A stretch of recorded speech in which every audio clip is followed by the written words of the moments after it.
Class 10 আর class 12 এর পর lawyer হতে হলে কি করতে হবে? যারা ল নিয়ে পড়তে চাও তারা এই ভিডিওটা শেষ পর্যন্ত দেখো আর বন্ধুদের সাথেও শেয়ার করো।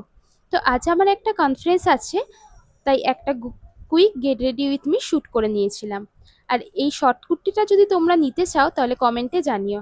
আর ওয়াচের লিঙ্কটা অলরেডি আমি শেয়ার করে দিয়েছি, চেক করে নিও। চলো এবার তোমাদের প্রশ্নের উত্তর দিই। After class 10 you can choose arts, commerce or science. All three streams are eligible if your goal is to become a lawyer. There is no compulsory stream. After class 12 you have two options. The first is to appear for law entrance exam like CLAT and join a 5-year integrated law course such as BLLB, BBLLB or BCom LLB. The second option is to complete your graduation in any subject first and then pursue 3-year LLB.